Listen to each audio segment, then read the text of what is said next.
Countries around the world express deep regret to Iranians over the loss of their president. They include not just majority Muslim countries, but also China, Russia, India, and Ireland. In President Xi Jinping's message of condolence, he highlighted President Ebrahim Raisi's positive role in developing China-Iran relations. Foreign Minister Wang Yi, who is currently visiting Kazakhstan, also praised Raisi for his important contributions in the development of China-Iran relations. Jackie Lin reports. As early as 1971, China and Iran established diplomatic ties. In February last year, the late Iranian President Ebrahim Raisi paid his first state visit to China after taking office in August 2021. President Xi Jinping received Raisi at the Great Hall of the People with a welcoming ceremony. At the time, Xi said China will develop friendly cooperation with Iran, while Raisi vowed to give firm support to the Belt and Road Initiative. After the announcement of Raisi's death, President Xi sent a message to Iran's acting president, Mohammad Mokber, expressing deep condolences on behalf of the Chinese government and Chinese people. President Xi pointed out that since President Raisi took office, he has made important contribution in upholding Iran's security and stability and promoting national development and prosperity, and made active efforts in consolidating and growing China-Iran comprehensive strategic partnership. The sad passing of President Raisi is a great loss to the Iranian people and the loss of a good friend to the Chinese people. Foreign Minister Wang Yi, who is visiting Kazakhstan, also expressed his condolences. Wang said President Raisi and Foreign Minister Hossein Amir-Abdollahian have made important contributions to promoting the development of China-Iran relations and promoting regional friendship and cooperation. Expressing condolences too were leaders from majority Muslim countries, including Pakistan, Syria, Egypt, Turkey, and Iraq. Lebanon's caretaker Prime Minister Najib Mikati declared 3 days of mourning in the country for Raisi. Elsewhere, Ireland's foreign minister said the death of Raisi was sad while expressing his concerns. I've spoken to Foreign Minister Abdollahian on quite a number of occasions, and it's really deeply concerning, and we don't yet have full confirmation.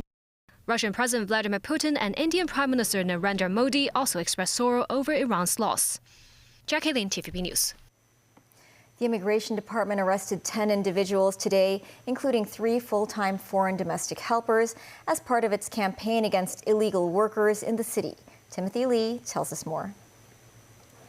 More arrests have been made as Hong Kong's immigration authorities crack down on the city's illegal workers. 3 suspected illegal workers were taken away for investigation this afternoon by immigration staffs at Central. Authorities performed searches at over 10 locations across the SAR, including restaurants and factory buildings. 7 suspected illegal workers were arrested, consisting of 1 male and 6 females aged between 24 and 49.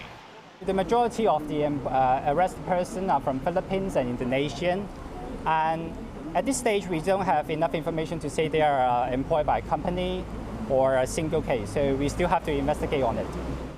Most of the arrested illegal workers performed cleaning and food preparation work at restaurants, while some handled transportation and retail work.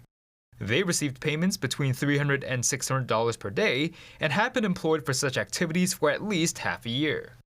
3 of them are full-time foreign domestic helpers, while the remaining 4 are overstayers, with 3 of them being former foreign domestic helpers. 1 person of Indonesian nationality carried a recognizance form, which is a temporary identification permit for holders to stay in the city. Meanwhile, authorities also arrested 3 employers of legal workers. They were all local men aged between 37 and 58. The Immigration Department noted 6 out of the 7 arrested are either current or former foreign domestic helpers.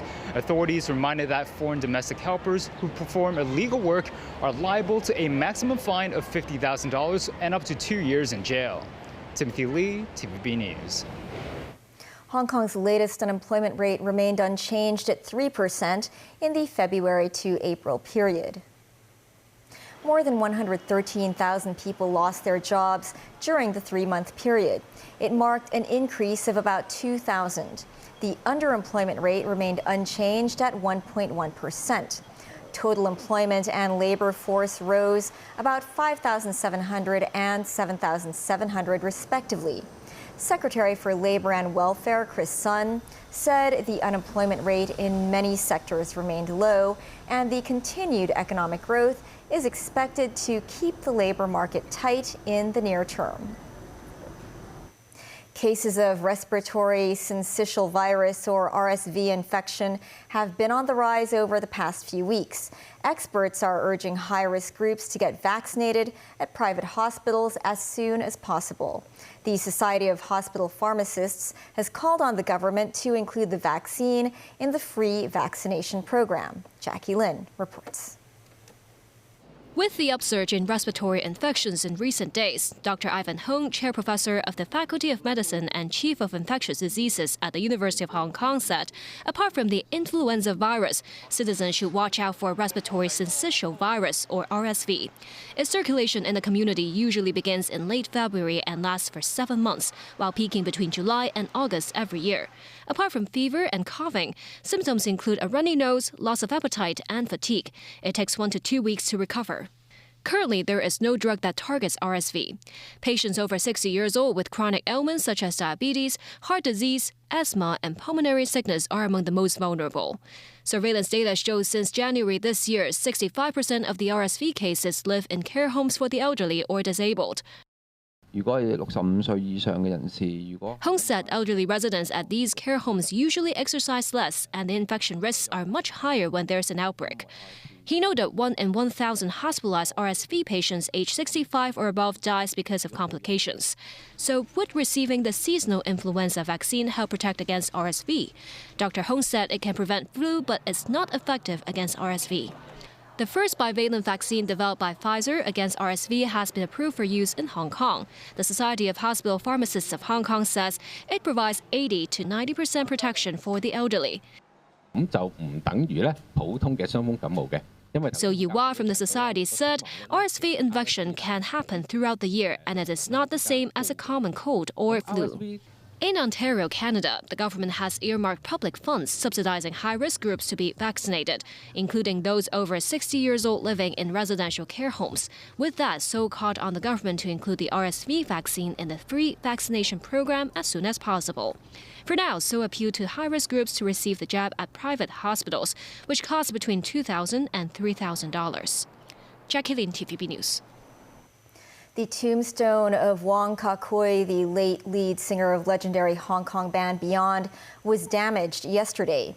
Wong's bandmates have since condemned the acts of vandalism on their social media pages. Wong's tombstone was still covered with a white cloth this morning. Some of Wong's fans from Shenzhen went to the cemetery to pay tribute to the singer. Wong's bandmate and younger brother Wong Kah-kung posted on his social media page questioning the vandals' motives and what the point was of drawing attention online in this way. Beyond's drummer Yip Sai-wing said such acts must be punished by law. Another Beyond member, Paul Wong, said, "Isn't the world cold when people did something bad to attract eyeballs?"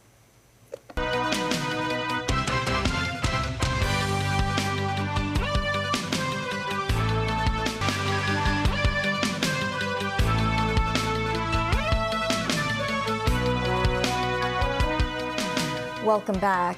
U.S. National Security Advisor Jake Sullivan met Israeli Prime Minister Benjamin Netanyahu, offering an ambitious plan for post-war Gaza, which includes Saudi Arabia recognizing Israel. Nasvi Karim with more. Benjamin Netanyahu, facing international and domestic pressure over his Gaza policies, shakes hands with U.S. National Security Advisor Jake Sullivan in Jerusalem. Sullivan was there to tell the Israeli Prime Minister about U.S. ideas for a post-war Gaza, one in which the Strip is governed by an international administration that doesn't include Hamas. Netanyahu opposes Palestinian statehood, a condition that opens a potential path to Israel's recognition by Saudi Arabia. But he is also under pressure from war cabinet members Benny Gantz and Yoav Gallant, who are demanding Netanyahu come up with a concrete post-war plan. This as 27 people were killed by an Israeli airstrike in the Nusayrat refugee camp in central Gaza, including 10 women and 7 children. Rescuers trying to clear the rubble in the search for survivors. The death toll since October 7th is close to 35,500. Sullivan and the U.S. is also pushing for more aid to reach Gaza. The U.S.-built floating dock near Gaza City is serving at least part of that mission. Israeli tanks were reported to have fired warning shots along one of the main roads in an attempt to clear the way for aid convoys from the pier to deliver supplies. At least one Palestinian man was killed. Dozens of Palestinians were seen gathered around one of the trucks and began snatching the boxes of supplies that were loaded on top. Agencies say land routes remain the most effective way of distributing aid, but the two main crossings at Rafah and Karim Shalom are closed. Nazri Karim, TVB News. Speaking during a graduation ceremony at a college in Atlanta, U.S. President Joe Biden said he is working towards a two-state solution for Gaza. But Biden was met with silent protests. Danny Joe has more. Jeremiah Fletcher. U.S. President Joe Biden attended Morehouse College's commencement on Sunday. Biden spoke about the war in Gaza, saying he has been calling for an end to the fighting and the release of the hostages. He said he is working to achieve a two-state solution. Because the question is, and you see what's going on in Israel today, what after? What after Hamas? What happens then? What happens in Gaza? What rights do the Palestinian people have? I'm working to make sure we finally get a two-state solution, the only solution, for two people to live in peace, security, and dignity. This is one of the hardest, most complicated problems in the world, and there's nothing easy about it. Biden told the new graduates of this historically black men's college that he heard the students' voices of protest. He said, the humanitarian crisis in Gaza breaks his heart too. I want to say this very clearly. I support peaceful, nonviolent protest. Your voices should be heard, and I promise you I hear them. But Biden's presence as the commencement speaker drew some backlash from among the school's faculty and supporters who opposed Biden's handling of the war. Some graduates wearing Palestinian scarves sat with their backs turned as a sign of protest during Biden's speech. Some others walked out of the ceremony. At the event, Biden was granted an honorary Doctor of Laws degree by Morehouse College, as some members of the audience chanted 4 more years. Danny Joe, TVB News. In Taiwan, Lai Ching-te took office as the island's new leader today. The inauguration ceremony took place at around 9 a.m. in Taipei.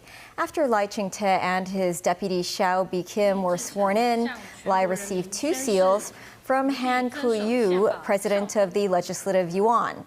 After a gun salute, Lai delivered his inauguration speech, which began with condolences to victims of the earthquake in Hualien last month.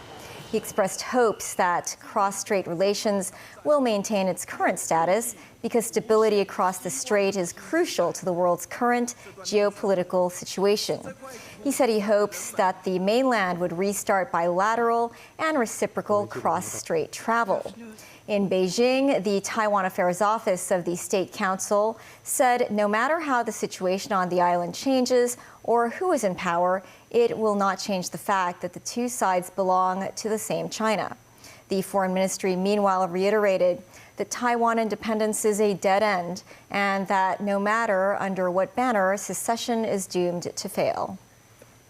May 20 is a date often seen as especially romantic among the Chinese-speaking community, given the number 520 sounds similar to the phrase I love you in Putonghua.